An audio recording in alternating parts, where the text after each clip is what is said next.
This is the Our York Media Podcast, an audio and video production that features the good news makers of York County, Pennsylvania. I'm your host, Rebecca Hanlon.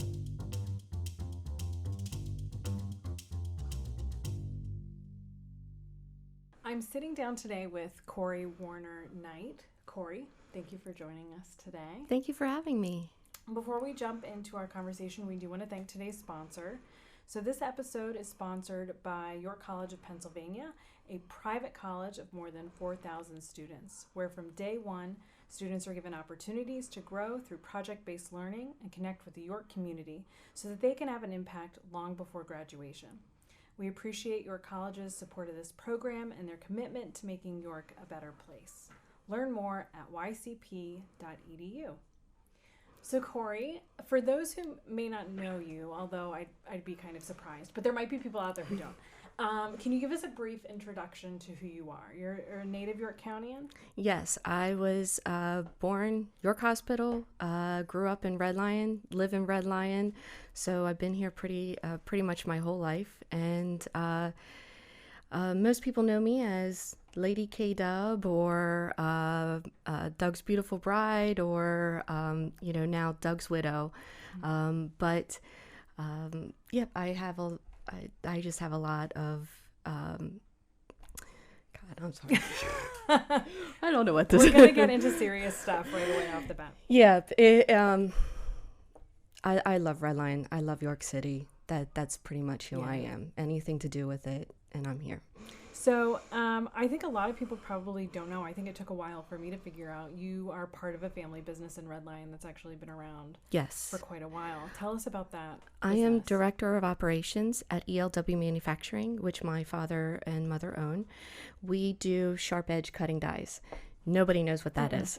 So 50% of our business is for the envelope business, and they are rotary dies. Okay. They will cut out the side profile, the seal flap, the window of a business envelope.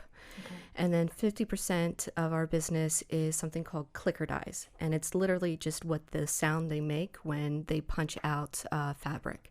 And specifically for shoes or women's bras, anything that can be sewn together and usually made of leather. So maybe that's where my obsession with shoes comes from. Oh, well, you can always blame it on that. So what is it like manufacturing in York is kind of a really deeply rooted thing. What's it like being part of a business that's kind of part of that fabric, if you will, of York? I love it. I love being a maker. It's exciting to see what clients we have. We've had people or customers that are Hanes brands or Timberland, or we get a unique pattern in that from a celebrity, because our customers are making their shoes. Cool. It's just wonderful to be part of that making environment. Yeah.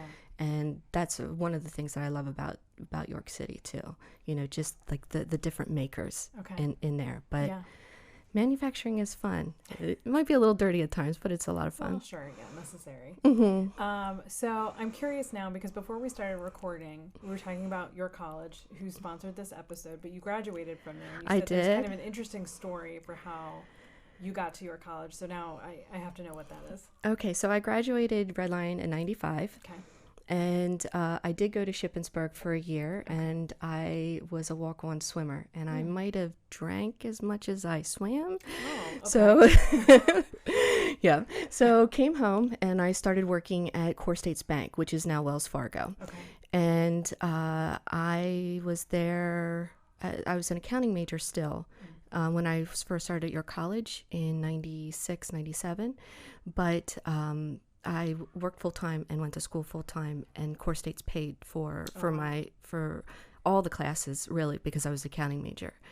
But then I ended up getting robbed at gunpoint, and so as things kind of progressed, I always liked math and physics, and so that kind of pushed me to okay, I went out of banking and let's go. So you were working in the bank, and the bank was robbed. Yeah, it was the one on Queen and Donna Lane. Okay. Mm-hmm. And so he has been caught and still in federal prison, but it just was such a unique experience, obviously. And again, you look you look at your life and it's like, okay, what do I want to do? And I was bored with accounting, and I heard about the mechanical engineering program at York, and I looked into it, and that's how I ended up getting there. I think I started in 99, 2000, something like that. Okay. And I was there when they were starting it. We weren't even accredited yet at that point. So Dr. Wojciechowski and that was the head of the department. Dr. Garrison then took over when he retired, and now Dr. Garrison retired. And so now they're going into the university format. Yeah. Mm-hmm. So when you went into that, did you have in mind that you would use that within the family business, or did you know where you would take that? No, the family business really didn't start till 2004. But my father was working at the old company that our company came out of. Okay. So no, I did the co-ops that your college had. It was 3 co-ops. One I did at SKF, and the other couple I did at ITT Industries over in Lancaster, and ended up being on their payroll then later. Okay. And wow. So what was it initially that you wanted to do going into that field? Engineering? I had no clue. I really had no clue. Who does? When you heard engineer at that point, or when I did, it was like, oh, train engineer. And York only had mechanical at that point, so I'm like, I'm gonna do this. I love fixing things. I love projects. I'll even say I love crafting, even though that's not quite what engineers do. And I just really loved the classes. And loved the hands-on, and each semester was just a little bit different, and I loved it and excelled at that. Wow, very cool. So what was the path that your career kind of took at that point? I finished up my degree while I was working at ITT Industries, and I keep bringing that up because that does play in when we start talking about Doug a little bit later of how I met him. But I worked as a nuclear engineer at ITT Industries. Okay. I was a liaison between marketing and engineering because I could speak geek pretty well.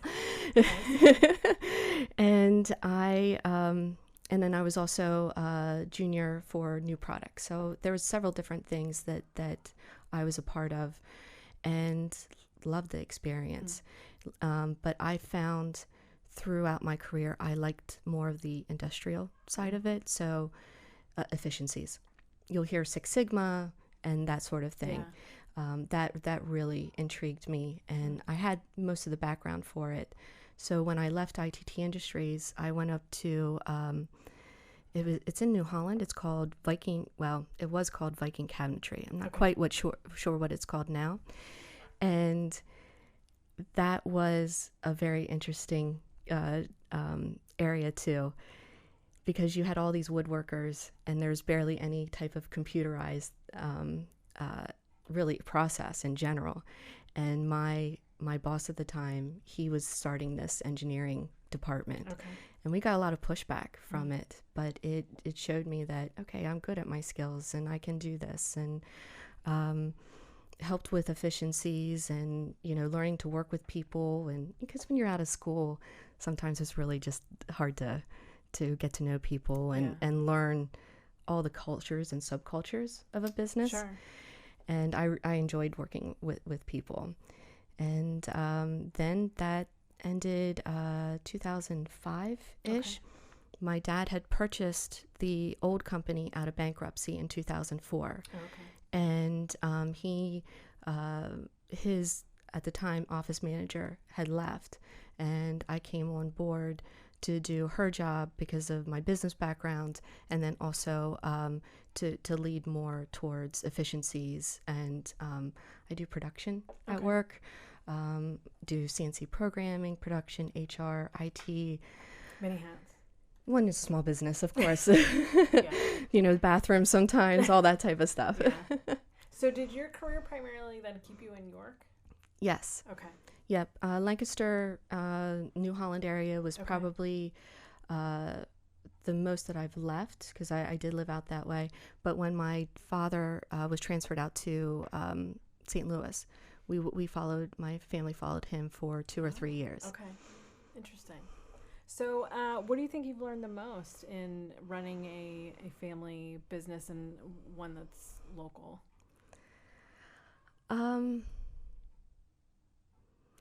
You need to enjoy it. If you are a small business, you absolutely need to enjoy your job. And I also like, because I wear so many hats, that I can do so many different things. And it's not specific to, okay, you can only do this. You can only crunch numbers or program or whatever. My day, I might have something scheduled in the morning, and it could be completely off course by the end of the day. Yeah, that's just how it goes. So I know Doug is a big part of your story. When did you meet Doug Knight? Well, I was working at ITT Industries, and so that was 2000. I think it was, about 2000, 2002, somewhere around in there. And it was the first time I met him. But I worked with his cousin, and his cousin was getting married, and the cousin's name is John, and John asked me to his bachelor party. Okay. Yes, that's what happens when you work with all men. Yeah, very inclusive. Yeah. So I went to his house. Doug always liked to joke that I jumped out of the cake, but I did not. Good. But I met Doug there, and all the cousins, because he has such a large family. Yeah. He's like, I think first cousins, 26 of them. Oh, wow. Yeah. So met him, but he had a girlfriend, I had a boyfriend. Okay. It was just one of those, hey, how are you type of thing. And then I guess it was, so that was 2002, about 7 years later, something like that. Okay. I had lost contact with his cousin, but then Facebook kind of happened and reconnected with him. So on January 11th, 2009, I went to the cousin's birthday party. Okay. And went downstairs and saw this hooligan. And I'm like, I know him. I probably took like 30 minutes just trying to figure out who he was. Yeah. And I went up to him and I said, I'm sorry. I know that we've met. I'm just not quite sure how, but I remember your hair. And from then we talked. And, for the whole party, he walked me to my car, put me in my car, kissed my hand, asked for my phone number. And I said, no, but Oh, okay. But you can look me up on Facebook. Okay. And he said, okay. And from what I found out later, he went to all of his family members and started his own Facebook page. He had not been on any social media at all at that point. But he needed to. Yes. To connect with you. Okay. Yeah. Okay. So I'm wondering why this guy is not like texting me or chatting with me by next day, 2 days. I think he made me wait a week until like he had all of his friends lined up and everything. So it didn't look like he started it for me. Right. Okay. Well, that's a lot of thought put into that. It was. Wow. So was the timing better for you guys then? Yes. Okay. I had my fiance and I had just broken up like within 2 or 3 months. Okay. And he had been single for about a year. Okay. Yeah. So what was it like when you guys first got together? Oh my goodness. It was a lot of traveling because he lived in DC and I lived in Red Lion. So we alternated every other week. Okay. Or every week I would go down or he would come up. And that stayed like that for, let's see, if 2009, probably 4 years, like that, three or 4 years, something like that. But we loved DC. We loved being in DC, and I got to see so much of the city and a place that he really truly loved as well. And I don't know, he took me out in the town, good, different foods, different places. Never really was a tourist down in DC too much. And when he would come up here, we didn't really know York City at that point. So we would just do a lot of stuff in Red Lion, Dallastown, East York, West, that type of thing. So it was fun just to get to know each other and know each other's style and, you know, all that good stuff when you first start dating. Yeah. Yeah. So when did he moved up here at some point? Yes. So when did that fall into place?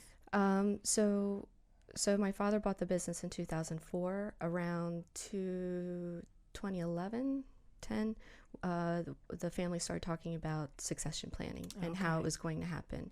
So I needed to find basically a house. Yeah. And start, you know, equity and all that type of stuff. And I said, well, are we going to make a go of it in DC, or are we going to be up here? You know, kind of what are we doing as a couple? And he said, you know, you got to do the family business. So we can't relocate that in DC. Yeah. We bought the house in Red Lion, and that's how he got up here. So we bought it in September 2012, and he was up here by 2013 working at Downtown Inc. Okay. Mm-hmm. For you guys, you know, you grew up in this area, and really I think looking at you and Doug as a couple in the most, you know, past couple of years, you were so involved in it, everything. Mm-hmm. And if it was a public event, you two were there. Was that kind of a natural thing for you guys, or did it build into that? What kind of got that in motion? It absolutely was Doug. We had done a few little events that Downtown Inc. had. They had a Splash, the Splash concert series and things like that. But their first Fridays really weren't big at that point. So when he had the job for Downtown Inc., it was, let's go meet, Sherry Ann at her shop, or what are the vendors at Central Market, or you know, let's really meet these people and frequent their shops and do what we can to support them. What was it like for you, kind of seeing York in that light, being somebody that grew up here? Oh my goodness, I love to see what it's been. And it's very hard to talk about how people would talk about it to me. Mm. When you grow up around here in the time period that I did, you only went to York City to do the circuit. Okay. And that was like, you know, the suburban rebel type of thing. Okay, let's do the circuit. Yeah, we were so mean. And then, of course, the race riots and things like that. Mm-hmm. You know, when I would tell my parents, we're heading down, that was, oh, we're so worried about you, that type of thing. I'm very happy that my parents, we got them down to one of the first Fridays, and they've loved York City. And that's not how we talk about York City anymore. Yeah. And I love that transition. I love how it's evolved. And really, I don't hear too much about it from, you know, people that I've graduated with or friends and family that have grown up here. And I think that's a testament to Doug, to what we've done, and also to everybody else that's been downtown, too. Yeah. Doug, especially with the advancement of smartphones, always had that phone out and was taking selfies, video in particular that he was pushing on social media. Yeah. So thanks for getting him on Facebook. Yes. Because we may have never had those had that not happened. Why do you think it was so important for him to kind of have that voice for the community? He always loved the underdog. Always loved, like, supporting underdogs. And he saw something in York City that he never would have been able to do in Washington, D.C. Being a 3-tier city, we can get so many people together. And to push that message out really was his fundamental focus, no matter what he did. Let's show this community. Let's show how vibrant they are. Push down those naysayers. Just, we're having fun. You can join us if you want, and we'll show you how much fun we're having. Yeah. But, decide for yourself, but we'll be here. Was it really your personality to be part of those things, or were you kind of along for the ride with Doug? A lot of times along for the ride. Yeah. he would always say that, I'm the stability behind him, and that was very true, that he could be out and about and, be on a mic, and he was just able to talk at any point. Yeah. And know exactly what to say and how to say it. Like, just, it does not flow as well as you can see from me. Well, I know he and Adam McAllister used to do their podcast. Yes. With the York. And I mean, really, before we had probably even dreamed of ourselves doing it. And when we first decided that we were going to do one, we talked to those guys about it and learned from them, what they had done, and listened to some of their episodes, and maybe learned what we weren't going to do based on some of the things that they did. But, it was just really great to see all of the things that they were able to push out through that, and that Doug did through additional things on his own. Yes, and he was always true to himself. He knew who he was. He loved his brand, and he worked it as much as he wanted to. And I know, so you guys, you bought that house in Red Lion. Yes. And the business is based in Red Lion. Actually, Dallas Town. Okay. So yeah, 5-minute drive. It's very good. Lines are blurred in certain areas. And I think, for Doug too, he really got very involved in a lot of the efforts in Red Lion. Yes. To push that forward. So it wasn't just like a York City movement, even though that's was going on at the time. Why do you think those things were so important for him? Not just, York City and what was going on there, but the community that you guys were living in, that he wanted to see that kind of rise up? At one point in our relationship, he said that I was his home. Didn't matter where we were. And Red Lion in York City are our home. And he entrenched himself, and everybody was our family and friends, and that was very important to us. Yeah. I'll pull the box of tissues. Okay. Right I sense it's coming. Yeah. Okay. It's waterproof mascara. Oh, it's good. Yeah. You're prepared. You know what to do. For you, when you look back on, what's gone on, and it's not even been a year. Doug passed away in January. Yes. What's it been like in that time period since he's not been here? What are the gaps that you feel? I know personally there's, I don't know how you would even start to describe personally, but what are the holes that you see now that Doug isn't here? As far as the community, Facebook, social media, I cannot fill his shoes. That's not my personality. I wish I could, and maybe in time I'll get a little bit better, but I think he would know it's not. Oh, absolutely. Yeah. Yeah. He might tease you a little bit if you had tried. Yes, exactly. Like, don't sound like me, sound like you. Yeah. Like that, because he was always about your own voice. Yeah. And being true to yourself. So there's that portion of it. I've missed out on a lot of things, of course, that have happened over the last year. But then I was part of things that I never would have imagined either. Even his funeral. Who makes a funeral a 3-event thing, except for Doug? So, yeah.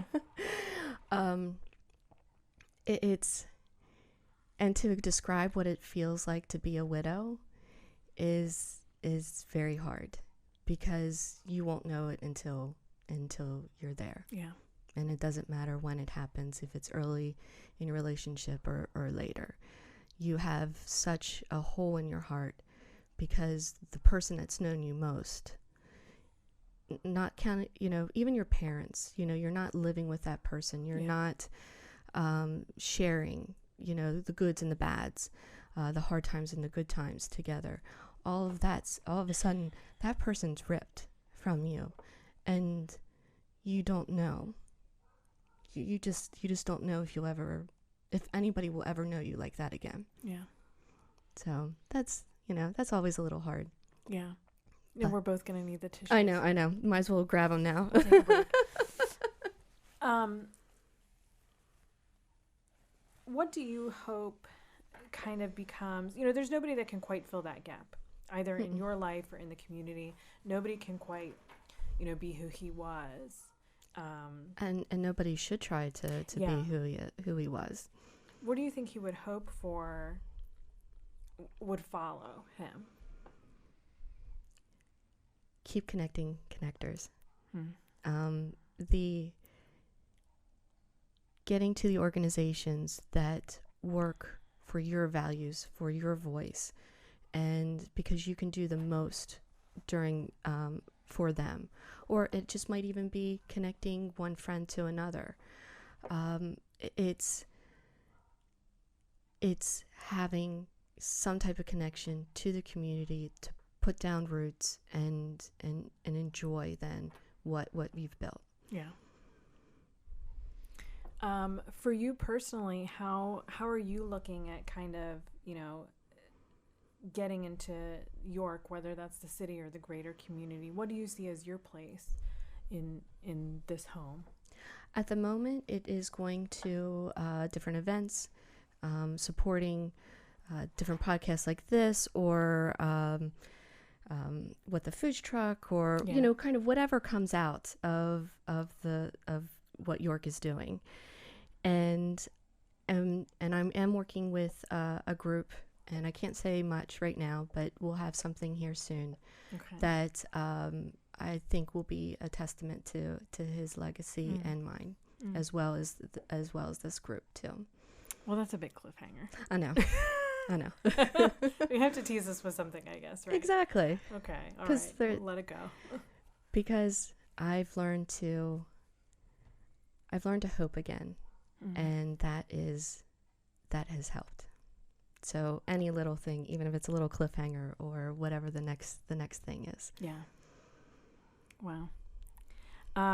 It's hard to go on after, talking about Doug, because, such a good friend of ours, and such a big person in so many people's lives. Thank you for sharing him with us. Absolutely. So, we've covered kind of a range of things in terms of a little bit of your personal background. You have this, interesting kind of family business in York, and this love of your life, who have made such an impact on so many people. What do you think is next for you? What's the next adventure? Well, besides the one that you can't tell us about. Well, I do have another one coming up. I am going skydiving. Oh. Yep, because it's something that we always talked about. Okay. And when he passed, I had all of a sudden a lot of fears. And so by doing things like this, I'm getting over some of those fears. Okay. And which is I'm finding out a normal thing, for a widow process, or widow. Yeah. Sure. So that's that is Saturday? No, Sunday. Oh wow. Yeah. Very soon. Okay. Yes. Wow. So where do you go to do that? Maytown. Okay. Just right around Lancaster County, and I'm very excited now. My heart's fluttering. Don't think about it too much. Yeah. It'll be a beautiful day. Oh, it will be. You're gonna cross things off that bucket list. That'll be good. Well, good for you. That's exciting. And then the other adventures, this year it's getting past wedding anniversary. We just had his birthday toast, wedding anniversary, Thanksgiving, and Christmas. Yeah. Mm-hmm.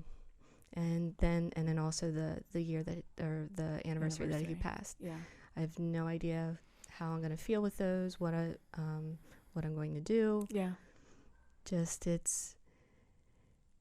I just listen to my heart now, and whatever feels right. What has been good for you in the past year?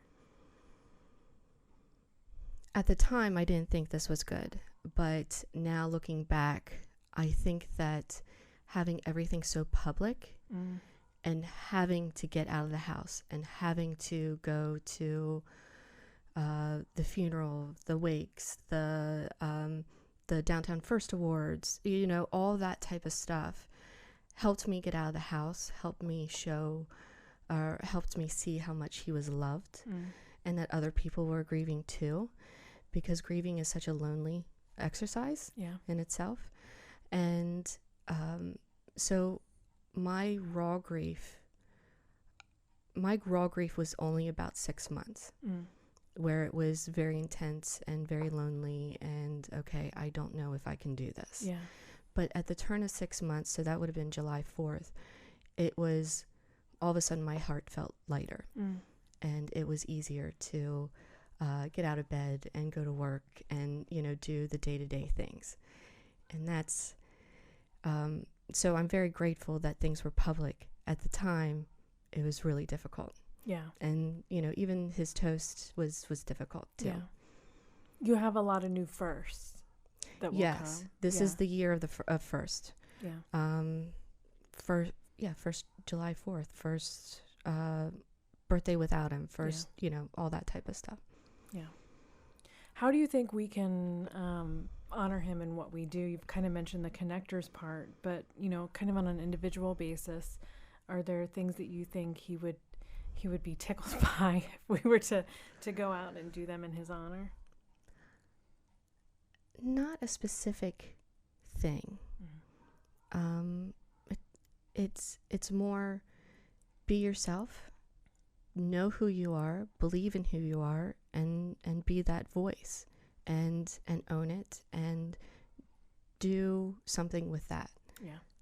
I think that's the legacy that I've seen, that most people really talk about, because people still say, I was able to talk with him, and it was only one coffee, but he got to my soul, and that's really what he wanted, for people to find their own voice, and then use that voice for their good. Yeah. Well, Korey, thank you. You're I'm welcome. so excited that you were able to come on and talk to us a little bit about who you are and your background, but then also to kind of help us share a little bit about who Doug was and the important things that he did. So absolutely. Thank you for that. You're welcome. Thank you for having me on.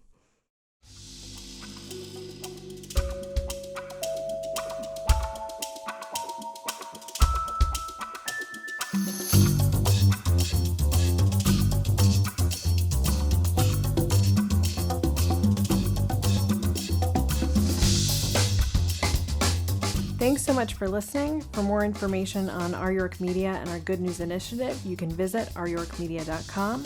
We appreciate your attention and give bonus points for those who subscribe. We want to thank York College of Pennsylvania for sponsoring this episode. The Our York Media podcast is produced by Will Hanlon. I'm Rebecca Hanlon. Thanks so much for listening.